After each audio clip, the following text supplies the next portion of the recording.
जय हिंद। आज के इस वीडियो में हम इतिहास पढ़ेंगे। इतिहास में हम जानेंगे कि इतिहास के कितने कालखंड है, प्राग ऐतिहासिक, आद्य ऐतिहासिक और ऐतिहासिक। तो सबसे पहले हम देखते हैं इतिहास क्या होता है। तो इतिहास हम ऐसे किसी भी नॉर्मल घटना को घटित होने को इतिहास कह सकते हैं। लेकिन कोई भी नॉर्मल घटना जो महत्वपूर्ण नहीं है उसको इतिहास कहना अच्छा नहीं है। तो इसलिए हम इतिहास उसको कहते हैं जो महत्वपूर्ण घटना है। जैसे हम थोड़ा देर पहले खाना खाए तो ये भी इतिहास आ सकता है, लेकिन इसका कोई महत्वपूर्ण इम्पोर्टेंस कुछ नहीं है, तो इसलिए इसको इतिहास नहीं कहेंगे। जो इम्पोर्टेंस जिसका कोई चीज का रहता है उसको हम इतिहास कहते हैं। तो इतिहास किसको कहेंगे? तो अतीत में बीते हुए महत्वपूर्ण घटनाओं के अध्ययन को हम इतिहास कहते हैं। और इतिहास के जनक, इतिहास फादर ऑफ हिस्ट्री किसको कहेंगे? हेरोडोटस को। इतिहास का जनक किसको कहेंगे? हेरोडोटस को। और इतिहास किसको कहेंगे? अतीत में घटित महत्वपूर्ण घटनाओं के अध्ययन को हम इतिहास कहते हैं। तो इतिहास किसको कहेंगे? अतीत में घटित महत्वपूर्ण घटनाओं के अध्ययन को हम इतिहास कहते हैं। अतीत में घटित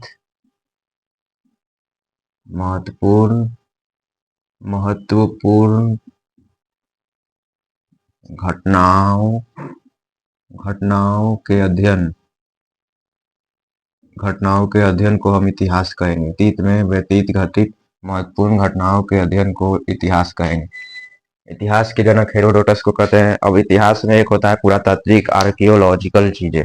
तो पुरातात्विक चीजों जैसे अशोक का चप्पल मिल गया, तो ये क्या है? पुरातात्विक चीज है। तो उस जो जमीन से नीचे से या कोई भी पुराना चीज मिल गया तो उसको हम पुरातात्विक का के अंदर रखते हैं। तो पुरातात्विक के जनक किसको कहेंगे? Robert Bruce foot. Robert Bruce foot कहेंगे। और भारतीय पुरातात्विक का जनक जेम्स कनिंघम को कहेंगे। भारतीय पुरातात्विक का जनक जेम्स कनिंघम को कहेंगे। अब पुरातात्विक चीजें हैं तो उसमें जो प्राचीन चीजें हैं उसको म्यूजियम में रखेंगे। तो इसके लिए म्यूजियम होना चाहिए। तो विश्व में जो अंतर्राष्ट्रीय म्यूजियम है वो कहाँ है? कोपेनहेगन में है। और भारतीय मानव संग्रहालय यानी जो भारत में जो संग्रहालय है जिसमें पुरातात्विक चीज रहते हैं वो भोपाल में है। और ये किस मंत्रालय के अधीन है? अंदर में आता है? तो संस्कृति मंत्रालय के अंदर में आता है। तो हम इतिहास किसको कहते हैं? अतीत में घटित महत्वपूर्ण घटनाओं के अध्ययन को। इतिहास के जनक किसे है कौन है? हेरोडोटस। ह से हिस्ट्री, ह से हेरोडोटस। और इतिहास में जो पुरातात्विक चीजें होती है, आर्कियोलॉजिकल चीजें होती है, उसको हम म्यूजियम में रखेंगे। तो विश्व का अंतर्राष्ट्रीय म्यूजियम, अंतर्राष्ट्रीय संग्रहालय कहाँ है? कोपेनहेगन में है। और भारतीय मानव संग्रहालय कहाँ है? तो भोपाल में है। किस मंत्रालय के अंदर में आता है? तो संस्कृति मंत्रालय के अंदर में आता है। अब हम देखेंगे इतिहास के कितने कालखंड है। इतिहास के 3 कालखंड है, प्राग ऐतिहासिक, आद्य ऐतिहासिक और ऐतिहासिक। प्राग ऐतिहासिक हम उस कालखंड को कहेंगे जिसमें मानव लिखना नहीं जानता था, पढ़ना नहीं जानता था। आद्य ऐतिहासिक उस काल को कहेंगे जिसमें मानव लिखना जानता था लेकिन ऐसा लिखा कि उसे पढ़ा ही नहीं जा सका। अब चाइनीज है तो हम उसको लिखा हुआ तो है लेकिन उसको हम पढ़ नहीं सकते हैं। वैसा ही आद्य ऐतिहासिक में मानव लिखता था और ऐतिहासिक में ऐसा लिखा गया कि उसे पढ़ा भी जा सका और लिखा भी है। तो प्राग ऐतिहासिक में मानव सिर्फ खाना जानता था, जानवरों के जैसा खाया सोया, बस इतना ही। और ऐतिहासिक में, आद्य ऐतिहासिक में थोड़ा लिखा लेकिन उसे पढ़ा नहीं जा सका। और ऐतिहासिक में लिखना पढ़ना दोनों जानता था। तो इतिहास को हम 3 कालखंड में, प्राग ऐतिहासिक, आद्य ऐतिहासिक, ऐतिहासिक में बांटेंगे। प्राग ऐतिहासिक में मानव लिखना नहीं जानता था और आद्य ऐतिहासिक में लिखना जानता था लेकिन पढ़ा नहीं गया। और ऐतिहासिक में लिखना भी जानता था, पढ़ा भी जा सका। अब एक एक व्यक्ति है थॉमस। उसने इतिहास को, मतलब जैसे जैसे कुछ चीजें मिली उस आधार पर इतिहास को बांटा। जैसे कोई चीज, पत्थर मिल गया तो उसको कहा पाषाण काल, तांबा मिल गया तो ताम्र युगीन, लोहा मिल गया तो लौह युगीन, और कांसा मिल गया था कांस्य युगीन। तो कौन व्यक्ति था जिसने इस चीजों के मिलने के आधार पर इतिहास के कालखंड को बांटा? तो थॉमस। और लिखने पढ़ने के आधार पर जो बांटा? Robert Bruce Foote. तो लिखने के आधार पर बांटा प्राग ऐतिहासिक, आद्य ऐतिहासिक, ऐतिहासिक में रॉबर्ट ब्रूसफुट। और पत्थर मिल गया तो पाषाण काल, तांबा मिल गया तो ताम्र युगीन। तो इस आधार पर किसने बांटा? थॉमस। कांसा मिल गया तो कांस्य युगीन, लोहा मिल गया तो लौह युगीन, कांसा मिल गया तो कांस्य युगीन, और ये ताम्र युगीन। तो थॉमस ने इस आधार पर बांटा, चीजों के मिलने के आधार पर। इसने थॉमस ने। अब हम आगे देखते हैं प्राग ऐतिहासिक। सबसे पहले प्राग ऐतिहासिक देखेंगे, फिर उसके बाद आद्य ऐतिहासिक, ऐतिहासिक। तो प्राग ऐतिहासिक आज से 20 लाख साल पहले का इसमें जो मानव था उसके बारे में हम देखेंगे, कैसे वो रहता था। तो प्राग ऐतिहासिक पर सबसे पहले हम देखते हैं प्राग ऐतिहासिक। उसमें मानव सबसे ज्यादा पत्थर का प्रयोग करता था, इसलिए उसे हम पाषाण काल कहते हैं। पाषाण काल में भी फिर 4 खंड में बटेगा, पूरा पाषाण काल, मध्य पाषाण काल, नव पाषाण काल। पूरा पाषाण काल में पत्थर के जो औजार थे वो थोड़ा बड़े बड़े थे, क्योंकि शुरुआती दौर में जो मानव था अच्छा से नहीं बना पाता था। मध्य पाषाण काल में थोड़ा औजार को छोटा किया और उसे धारदार बनाया। तो प्राग ऐतिहासिक में प्राग ऐतिहासिक प्राग ऐतिहासिक में हम देखते हैं सबसे महत्वपूर्ण क्या था? पत्थर था, जिसे हम पाषाण काल का पाषाण कहेंगे। इसी को स्टोन कहते हैं, स्टोन एज। तो प्राग ऐतिहासिक में सबसे महत्वपूर्ण चीज था पत्थर, तो इसलिए इसको पाषाण काल कहते हैं, पाषाण काल।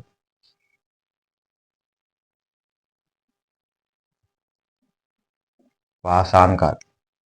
इससे पहले हम एक चीज और समझ लेते हैं कि मानव जो था सबसे पहले मानव कहाँ पर आया था? सबसे पहले मानव कहाँ पर आया? अफ्रीका में, जो पढ़ना लिखना कुछ नहीं जानता था। अफ्रीका में, इसे हम कहते हैं क्रेडल ऑफ मैनकाइंड, मानव जाति का पालना। सबसे पहले मानव, दुनिया में सबसे पहले मानव कहाँ पे आया? अफ्रीका में, जो पूरी तरह से आदि मानव था, खाना बदोश यानी खाया सूखा, बस लिखना पढ़ना कुछ नहीं जानता था, जो हम प्रागैतिहासिक में पढ़ेंगे।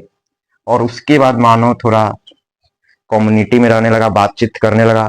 अब वो 20 लाख साल बाद हुआ। तो 20 लाख साल बाद यानी आदि ऐतिहासिक में, जैसे हम लोग यहाँ पर हैं और ये 20 लाख साल पहले, 20 लाख साल पहले मानव अफ्रीका में था, कुछ नहीं जानता था।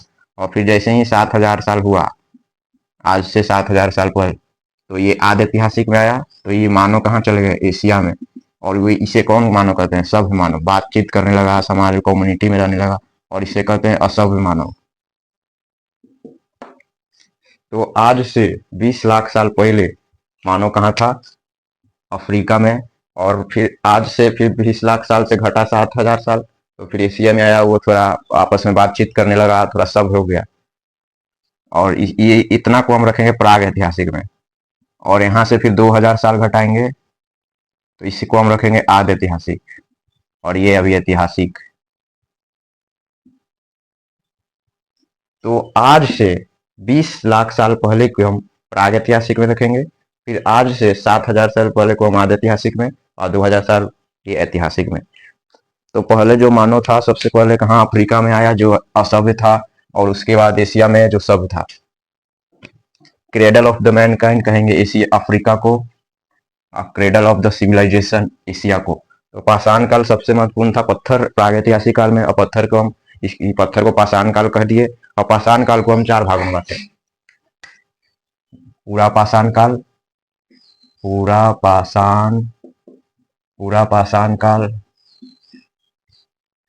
उसके बाद थोड़ा सा एडवांस हुआ था मध्य पाषाण काल, मध्य पाषाण काल, मध्य पाषाण काल।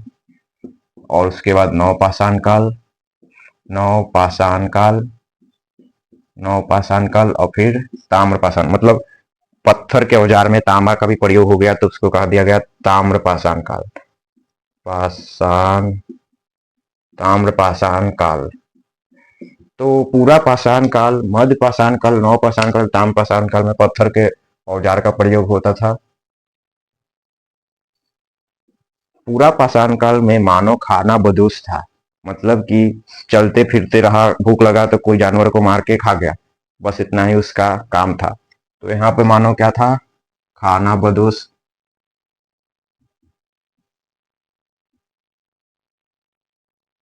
यहाँ पर मानव खाना बदोश था, इसे ही हम आखेटक कहेंगे। खाना बदोश मतलब कोई भी जानवर को मार दिया, शिकार किया, तो आखेटक। और इसी को खाद्य संग्राहक कहेंगे। खाना बदोशी को खाद्य संग्राहक, खाद्य संग्राहक। और शिकारी करता था तो उसे आखेटक मानव कहेंगे। एक बार क्या हुआ जंगल में, मतलब आदि मानव सब तो कच्चा ही कोई चीज को खा जाता था, अब भूख लगा है तब खाना ही पड़ेगा। तो एक बार जंगल में आग लग गया, तो जंगल में आग लगा तो सब जानवर भाग गए, और कोई कोई जो बचा वो मर गया, जल गया। तो आदि जो मानव थे पूरा पाषाण काल में, उसने ये जो बचा हुआ था, जो सब जानवर तो भाग गया, जो जल गया उसको खाया।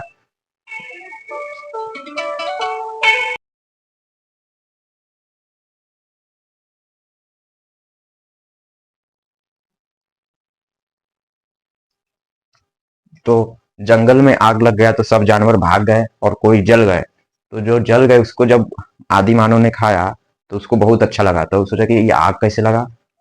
तो वो सब एक बार आपस में लड़ने लगे, पत्थर से एक दूसरे को मारने लगे। तो जब पत्थर से मार रहे तो एक पत्थर पे जाके वो गिर गया और पत्थर पे लगा तो चिंगारी निकलने लगा। तो वो सब समझ गए कि अच्छा ऐसे आग लगता है। तो वो दो पत्थर को ऐसे कर करके फिर आग लगाना सीख गए। तो इसमें सबसे महत्वपूर्ण क्या था कि आग का खोज हो गया। पूरा पाषाण काल में आग का खोज हो गया। जो हम आज आग जो देखते हैं वो कब से इसका खोज हुआ है, पूरा पाषाण काल 20 लाख साल पहले से। तो सबसे महत्वपूर्ण इसमें क्या था, पूरा पाषाण काल में आग की खोज हो गई। इस समय मानव चित्रकारी करना जान गया था। चित्रकारी मतलब वो नहीं एकदम बढ़िया वाला, मतलब ऐसे चित्रकारी पत्थर पे करता था। ये ऐसे किया, ऐसे ऐसे, और ये ऐसे किसी को मारने जैसा। ये कहाँ अभी चित्रकारी का साक्ष्य कहाँ मिला है? मध्य प्रदेश के भीमबेटका में चित्रकारी करना जान गया था। अब मध्य पाषाण काल में, पूरा पाषाण काल में तो मानो खाना बदोश था, खाद्य संग्रह था, आखेटक था और आग की खोज कर दिया, चित्रकारी भी जान गया था। अब मध्य पाषाण काल में देखते, मध्य पाषाण काल में उसने अपने हथियार को छोटा किया, क्योंकि बड़ा हथियार से शिकार करने में थोड़ा मुश्किल होता था। तो छोटा किया, तो इसको हम क्या कहते हैं? माइक्रोलिथ। माइक्रो मतलब छोटा, अब लिथ मतलब पत्थर। इसको हम माइक्रोलिथ भी कहते हैं। हथियार कैसा कर दिया?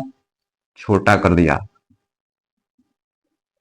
और इसमें सबसे महत्वपूर्ण काम क्या किया? अंत्येष्टि कार्यक्रम। मतलब जब उसका कोई मर जाता था तो उसको जलाने का कार्यक्रम शुरू कर दिया। जब कोई मर जाता था तो उसको जलाने का कार्यक्रम शुरू कर दिया। पूरा पाषाण काल में तो कोई मरा तो उसी को खा जाता था, लेकिन जब मध्य पाषाण काल में आया तो नहीं, जो मर गया उसको अंतिम संस्कार करना जान गया। अब नव पाषाण काल में मानव थोड़ा और सुधरा, खेती करने लगा। अब खेती करेगा तो ऐसा थोड़ी होता है कि कोई बनारस में खेती करे या रहे पटना में, जहाँ खेती करता है वहीं सब रहता है। तो खेती करने से उसने अस्थायी आवास बना दिया, और जब भी खेती करने जाता था तो उसके पीछे पीछे कुत्ता आ जाता था। तो कुत्ता भी पालने लग गया, खेती भी करने लगा, अस्थायी आवास भी बना लिया, कुत्ता भी पालने लगा। और खेती किया तो गेहूं हुआ तो उसको रखने का भी कोई चीज चाहिए। तो मट्टी, गीला मट्टी से पहले कटोरी, कटोरी को फिर और ऊंचा करके तसला बनाया, तसला को धीरे धीरे ऊंचा करके मनका बना दिया।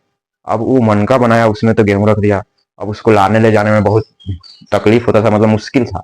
तो उसके लिए उसने फिर पहिया बनाया, पहिया पे रख के फिर उसको लाद के लेके जाने लगा। तो नौ पाषाण काल में एडवांस का पूरा लाइन लग गया। पहले क्या करने लगा वो?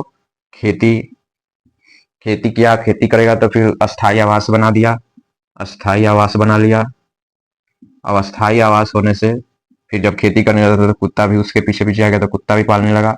और फिर अनाज रखने के लिए मनका बना लिया, और फिर मनका को ढोने के लिए पहिया बना लिया। तो आग की खोज होती है पूरा पाषाण काल में, नौ पाषाण काल में खेती की, मनका की, पहिया की, अस्थाई आवास की, ये सब का होता है। और खेती सबसे पहले कहाँ किया? खेती में सबसे पहले उसने खेती किस चीज की? तो जौ और गेहूं की खेती की। सबसे पहले खेती 7000 ईसा पूर्व हुआ। किसका हुआ? तो गेहूं और जौ का। और कहाँ हुआ? पाकिस्तान के सुलेमान और किरतर पहाड़ियों के बीच। पाकिस्तान के